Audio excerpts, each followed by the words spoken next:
Bonjour et bienvenue dans cette formation continue dédiée au logiciel Unity 3D. Dans le dernier épisode, nous avons ajouté notre arme sur le joueur. Nous avons commencé un peu le contrôleur, la fonction shoot qui tient un raycast. Mais vous savez pas à chaque fois quand est-ce que je clique ou pas sur la souris, à part dans la console. Mais je veux pas mettre des messages à chaque fois que je fais des trucs. Du coup, je vais ajouter une petite flamme au bout de l'arme. Pour ça, il va falloir retourner dans l'arme, dans notre AK, et on va mettre un petit point de référence pour mettre une flamme. Alors notre AK est là, je vais l'ouvrir, là on a un dossier modèle, je crée un petit, on va l'appeler muzzle, le point de sortie de notre arme. Je vais mettre en ISO, là je suis en perspective, je clique sur le carré, je suis en ISO, et on peut changer les axes. Alors je vais faire F pour recentrer la caméra, hop, je vais zoomer un peu, je vais déplacer le truc au bout du canon. Paf, alors on voit pas trop avec la maison derrière, c'est assez sombre notre jeu. Ok, on s'en fout, c'est juste devant. Putain, je vois même pas. Je vais désactiver la lumière. Donc, vous voyez que vous pouvez désactiver les lumières ici. Je vais centrer à peu près proprement ici. L'axe X, je pense que 0 c'était bien. Ok, on est à peu près centré. C'est pas mal, un peu devant. C'est parfait. Vous voyez que l'arme est assez bien modélisée quand même. Ok, on a muzzle. Muzzle, le point de sortie de notre arme. Pour les flammes, on avait téléchargé des effects, des exemples, d'effets. Alors il me semble que Weapon Effects, un dossier qui a été rajouté il n'y a pas si longtemps que ça. Il y a des préfabs. Et on a plein de trucs. Des bullet holes, on verra plus tard ce que c'est. Des impacts, en fait c'est des effets d'impact. Pour l'eau, pour le bois, pour le sable, pour le métal. On s'en servira quand on touchera des objets. Alors, il a un flash effect, ici, qui m'a l'air pas mal. Je vais le mettre glisser directement dans le muzzle. Et si on fait restart, on voit qu'il y a une flamme. Alors, je reset ses positions pour qu'il se mette en position de son parent, muzzle. Et si je fais restart, alors il y a une sorte de petite flamme. Ok, on voit pas trop. Je vais agrandir, je vais mettre 3. Ok. On a une sorte de flamme. Par contre, sa direction, c'est l'axe X apparemment. Ok, du coup, ce que je vais faire, c'est que je vais la pivoter par là, moins 90. Ok, on voit une petite flamme sortie du canon. Ok. Alors, 3, c'est peut-être pas beaucoup, je vais mettre à 5. Si je regarde dans l'onglet game, un peu ce que ça donne. On pourrait mettre un peu plus gros. Ok, on a une grosse flamme de tir. Chaque fois que je vais tirer, en fait, ce que je vais faire, c'est que je vais appeler play. Parfait. Va falloir référencer dans le script, dans les weapon effects, ce muzzle, et aller chercher muzzle flash effect. Et dedans, il y a des fonctions dans particle system pour faire play directement via script. Muzzle, ok, c'est en fond de l'AK. Ok. Weapon effects, on va l'éditer, on va aller chercher notre muzzle. On a juste besoin du transform. On va l'appeler muzzle. On va aller le chercher directement via script. Muzzle est égal à code transform.find. Il s'appelle muzzle. Et on veut son transform. Il va nous falloir aussi ce truc là, le particle system. On va pas chercher le game object, on va directement aller chercher le script. Enfin le component. Donc particle system. Comme ça. Particle flame. On pourra avoir plusieurs types de particules, hein. Des flammes, de la fumée, tout ce que vous voulez. Je vais aller chercher via script. Alors, particle flamme. Peut-être pas le meilleur nom que j'ai trouvé. On va peut-être l'appeler juste Flame, au pire. Flamme, ça prend 2 F. C'est pas grave, c'est pas important. Flame est égal à quoi? C'est enfant de muzzle. Muzzle. Point. Transform. Point find. Il s'appelle Muzzle Flash Effect. Je vais copier son nom, histoire de pas me tromper. Tac. Et on veut son component particle. Alors, particle. Il doit être là-dedans. Particle system. Tac. Ok. Je crois qu'il n'y a pas besoin du transform. C'est déjà un transform. Muzzle. Ok. Find. On va chercher notre particule. Ici, on va créer des fonctions publiques qu'on va appeler, par exemple, fx shoot. À chaque fois que je shoot, je tire, je vais appeler l'fx pour le shooter, pour shoot.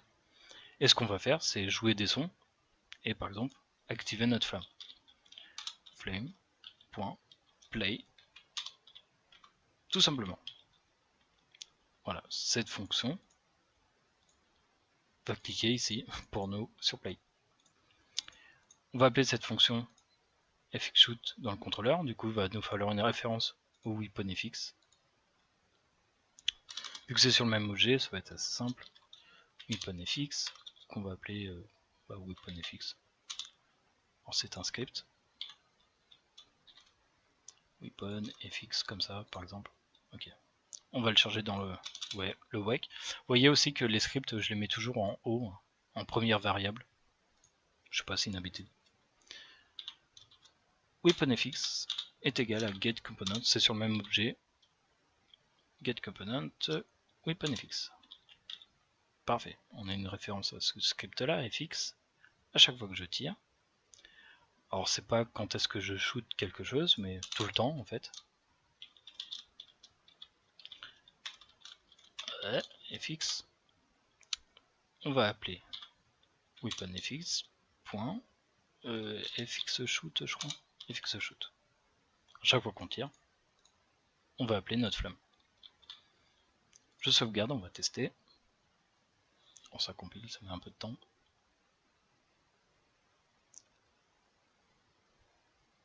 Ok, c'est bon. Je suis en plein écran en plus. Voilà, à chaque fois que je tire, j'ai une petite flamme. Vous voyez qu'en plus il y a une lumière, du coup ça se reflète contre les murs, contre le sol. Vous voyez que c'est assez rapide le shoot. Hein. Si on met un son, on va voir s'il faudra pas peut-être un peu diminuer le son. Ok, ça fonctionne bien. Vous voyez que j'ai tiré beaucoup de fois. D'ailleurs, il va falloir enlever le print un jour. Ok. Ce qui serait bien aussi dans notre tir, c'est que par exemple, si on touche une caisse en bois, il faudrait lui mettre un petit impact, par exemple de bois, chaque fois qu'on touche du bois. Il faudrait aussi un impact, par exemple, pour là le tonneau. On va dire que c'est un impact de fer, la maison à peu près peut-être de la pierre, tous ces trucs là. Du coup on va faire ça. Alors, par contre ça m'a tout ouvert forcément, c'est un peu chiant. Ok. Du coup on va faire ça dans la fonction shoot. Si je touche quelque chose, on va checker quel est l'objet touché, et en fonction de l'objet, en fonction même de son tag, on va ajouter des tags de l'objet, savoir si c'est du bois ou pas, des trucs comme ça. On va créer une petite fonction pour ça. Par exemple, hit, je sais pas moi, impact par exemple. Impact. Et je vais l'appeler ici, recastIt. Alors, où est-ce qu'il est? RecastIt impact. À chaque fois qu'on va tirer, on va checker l'objet touché, et en fonction de l'objet, dans cette petite condition, enfin dans cette petite fonction, on va faire des choses. Il va nous falloir des références à, par exemple, ce qu'on a touché. Alors, recast it, type recast it, on va l'appeler it, n'importe, on s'en fout. Ici, il nous demande un hit, donc l'objet touché. S'il touche quelque chose, on va récupérer les infos dans cette fonction. Et par exemple, on pourrait checker, est-ce que l'objet c'est du bois, est-ce que l'objet c'est du fer, tout ça. Alors, je vais enlever le mode ISO. Par exemple, on pourrait prendre notre caisse ici, rajouter un petit tag. Si je vais créer un tag, par exemple stone, je vais en créer plusieurs, comme ça sera fait. Oh, moi j'ai même pas l'image, ok. Alors la stone, de la pierre, du métal, du bois, wood. Il me reste quoi? Metal, wood, et par exemple sand, le sable. Alors il n'y a pas de truc pour le, il n'y a pas de préfab déjà faite pour la terre. On utilisera du sand, c'est pas grave. Ok. Donc bah, je vais assigner sur tous mes objets pour dire ce qu'ils sont via tag. Par exemple, la boîte ça va être du bois. Alors faites appliquer, ça se trouve, cette boîte il y en a plusieurs instances dans le monde. Du coup, appliquer. On a un deuxième type de boîte ici. On va lui mettre tag wood, apply. Alors ça prend du temps forcément. Alors là c'est des instances des autres boîtes, ça fonctionne. Par exemple le baril, on peut lui mettre le tag métal, apply. On a plusieurs types de barils dans notre scène. De toute façon ils sont tous listés ici, du coup métal, red barrel métal, le blue métal. Alors ça prend du temps forcément. Métal ça c'est bon, c'est bon, c'est bon. Après c'est des instances des autres objets. On pourrait mettre par exemple les maisons aussi. Par exemple les maisons stone. On pourrait dire que c'est de la pierre par exemple. Stone. Alors, il y a deux types de maisons, ça va assez vite. Ok, on a tout tagué. Maintenant, ce qu'on va faire, à chaque fois qu'on va tirer, on va checker quel tag a été touché. On pourrait récupérer le tag dans hit. Faudrait que je mette à jour cette petite fonction, mais pour aller plus vite, en fait, je vais directement demander un type string.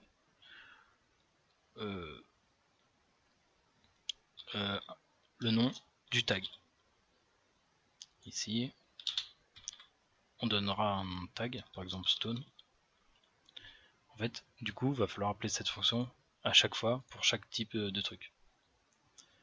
Il va nous falloir aussi le nom de l'impact à créer dans notre scène en fonction de l'objet. Du coup, ici encore un string. Alors, comme je dis, hein, les strings, on pourrait demander autre chose en fonction de l'objet touché, faire un truc un peu plus court, mais bon, c'est pas grave. Impact name. Cela, je fais tout via ici la fonction avec des infos. On pourrait adapter cette fonction. Bon, là, j'ai pas le nom de l'impact, du coup, je mets rien. Ok. Et par exemple, plus tard, demander aussi le son qu'il faudrait jouer. Là, je fais une fonction assez compliquée et chiante à renseigner à la main. On pourrait faire ça un peu plus simplement. C'est histoire de vous montrer. Du coup, ici, on va demander si l'objet touché, hit, qu'on a renseigné, point son collider, et on veut son tag, est égal au tag demandé ici. Tag name. Tag name, notre variable. Ici, on récupère l'objet touché, on demande un tag. Si le tag sur l'objet touché est égal au tag demandé, on va instancier l'impact. Ici, bah, c'est simple, une fonction instantiate. On l'a jamais vu, mais c'est pour créer des objets dans notre jeu. Alors, il nous faut un objet. L'objet, nous, on nous donne juste le nom de l'objet. Ici, on va utiliser une fonction assez compliquée. Enfin, assez compliquée. Vous verrez qu'on l'utilisera tout le temps, du coup, Vous verrez que c'est pas très compliqué. Ce qu'on va faire ici, c'est que je vais créer un dossier à la racine du projet, create folder, et je vais l'appeler resources. Attention, le nom doit être exactement écrit comme ça. Hein, on va utiliser une fonctionnalité d'Unity pour aller chercher ce dossier. Et par exemple, aller chercher un autre dossier dedans. Là par contre les noms, vous mettez ce que vous voulez. Je sais pas, on va mettre impact. Ou préfab, PRF, préfab, impact. J'ai pas vraiment de nom. Et ici on va lister tous nos impacts. Alors du coup, effect exemple, weapon effect, les préfabs. Ici on a plusieurs types d'impact. Alors là on a du sang par exemple. Vous voyez à l'écran là, il y a du sang. C'est un peu dégueulasse. On a des impacts de métal. C'est ça qu'il me faut. Ok. Alors je la monte un peu de la caméra dans l'onglet game. Voilà, ça fait des sortes d'étincelles. C'est parfait, ça fonctionne. Ce que je vais faire, c'est que je vais en créer une préfab de ça. Alors, je vais l'appeler PRF impact metal par exemple. Je vais en faire une préfab. Je glisse l'objet dans mon dossier. J'ai qu'une préfab de cet impact. Je le supprime. Je vais prendre le stone et je vais faire ça à chaque fois. Alors ça fait quoi? C'est le sable. Voilà, ça crée un petit effet de sable qui est éjecté. Je vais changer son nom. PRF impact sound. Alors je change le nom histoire de pas me tromper avec ces préfables là. Ok, je vais le mettre dans mon dossier. On a la stone. Ah, ça fait un petit effet assez sympa. En plus, avec une petite image d'impact. PRF. Impact stone. Glisser là. On en crée une préfab. Alors ça, je l'ai supprimé. Et il nous faudrait aussi wood, le bois. Vous voyez que le bois est assez sympa, hein, l'impact. Ça crée des petits morceaux de bois. Alors, son nom, PRF, impact wood. Tac. J'en crée une préfab. Et je supprime. En fait, là, on va faire via script. On va aller chercher ce dossier ressources. On va aller chercher le dossier qu'on veut. Et prendre le nom. Ici, par défaut, on a demandé de la stone. On check le tag stone. Ici, on va instancier l'impact name. Et on va aller chercher pour la stone l'impact de stone. Je copie le nom. Et on va instancier ceci. Par rapport à ce nom-là. Instanciate. Et là, il faut utiliser une fonction assez bizarre. Pour aller chercher dans notre dossier ressources. On tape resource, classe d'Unity Engine, ok, pour pouvoir aller chercher des objets par rapport à leur nom. Resource. La fonction load, charger quelque chose. Ce quelque chose ici, on voit qu'il nous demande le type de l'objet, le chemin d'accès. Le type de l'objet, bah, c'est un GameObject, tout simplement. Et le chemin d'accès, c'est simple, c'est un string, paf, le chemin. Le chemin, ça va être notre dossier de resources, préfab impact. Je copie le nom. C'est ce dossier-là qu'on veut. On va aller chercher un objet par rapport à son nom là-dedans. Ok, le dossier, c'est ça. Vu que c'est un dossier, on n'oublie pas le slash. On peut mettre par exemple un plus après. Et ici, donner le nom de l'objet instancié. On l'a mis ici directement. Du coup, je ne mets pas nom, je mets directement impact name. Ok, le nom qu'on a mis ici dans notre fonction, qu'on a renseigné. Instanciate demande l'objet original et après il va falloir placer l'objet. Ok, on a notre objet. on va le placer où cet objet? On va le placer par rapport à hit, là où on a touché l'objet. Point, le point d'impact. Point. Et il nous demande parent. Alors, je sais pas, on verra pas ici, je pense.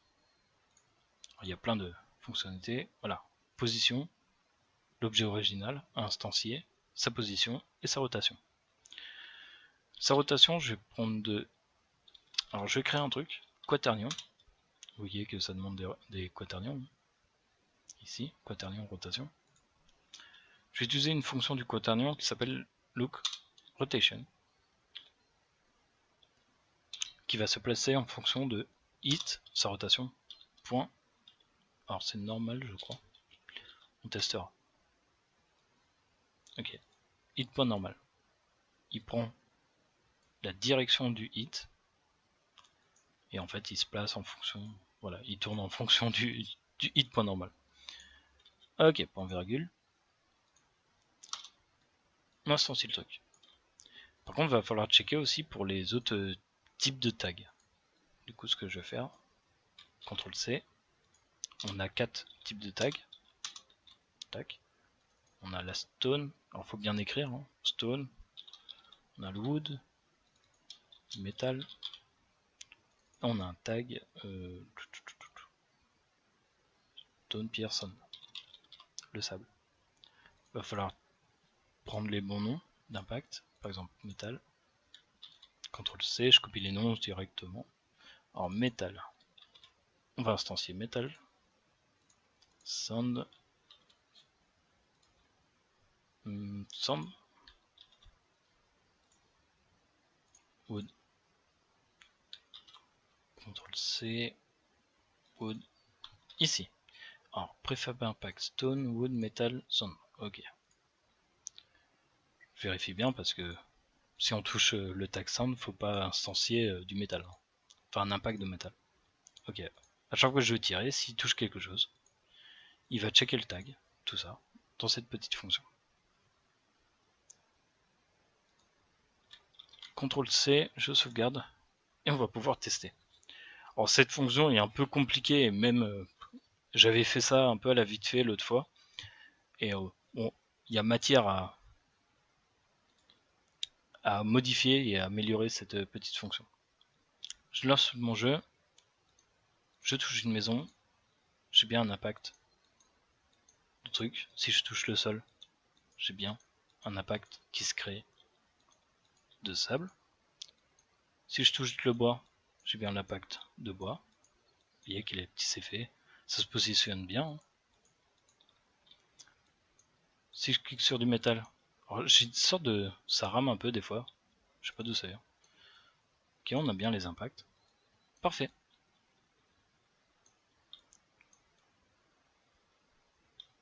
Ok, vous voyez que ça fait des petits impacts. C'est assez cool. Alors là, j'ai oublié de mettre un tag sur ce truc là. Ok, c'est bon, ça fonctionne super bien. Alors les arbres, c'est pareil, je les ai pas tagués. Ça non plus. Les pneus non plus. Ok. Par contre, là on est en plein écran, mais au final ça me crée plein d'objets. Si je fais play et qu'on check dans la hiérarchie, nos objets. Oh putain, c'est chiant quand la souris elle est pas collée à l'écran. Vous voyez que ça crée des impacts. Mais il va falloir les supprimer parce que ça fait beaucoup. Alors il y a déjà un script apparemment qui les supprime. 1, 2, 3, à peu près 3 secondes. Ok, il doit y avoir un script déjà. J'ai pas fait gaffe. Particle System. Ah ouais, d'accord. Decal Destroyer. Voilà, un petit script au start. Oh, utiliser ça, je sais pas si c'est mieux avec Enumerator. Alors, Enumerator, c'est pour faire des pauses dans le script en C#.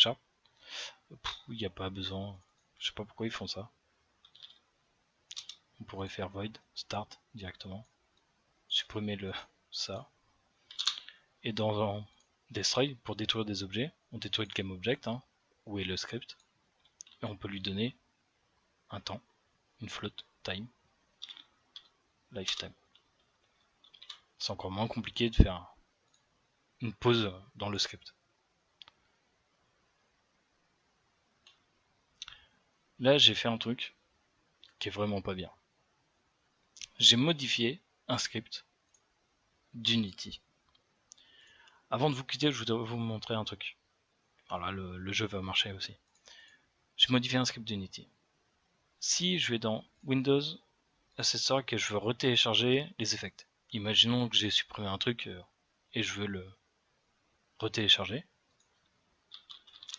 Il va se passer un truc. Vous pouvez voir parce que c'est assez important. Ok, j'importe, je me dépêche. Sur la vidéo, déjà, je pense qu'elle dure un bon moment. Ok, il décompile le package. Ici. Ce que fait Unity, le package, c'est qu'il va checker dans notre projet, dans le dossier asset, tous les objets qu'on a déjà. Soit il va les ajouter, soit il va les remplacer. Vous voyez qu'ici, il ne me coche pas par défaut les objets parce qu'ils sont déjà dans mon projet. Si je descends un peu, on descend, ici. On a un petit symbole qui veut dire remplace le script Decal Destroyer. Vous voyez qu'il est coché. Si j'importe, il va modifier le script. Il a vu que mon Decal Destroyer a eu un... En fait, j'ai modifié le script. Du coup, si un jour j'importe et que je fais pas gaffe, vous voyez que j'ai tous les objets. Ah, il y en a un. Utilise Curve Editor. Oh, bizarre. Il va me remplacer ce script alors que j'y ai même pas touché. Mais bref, si j'importe ici, vous voyez le script que j'ai modifié. Changements sont assez rapides. Ah d'accord, c'est un script qui devait bugger dès le départ.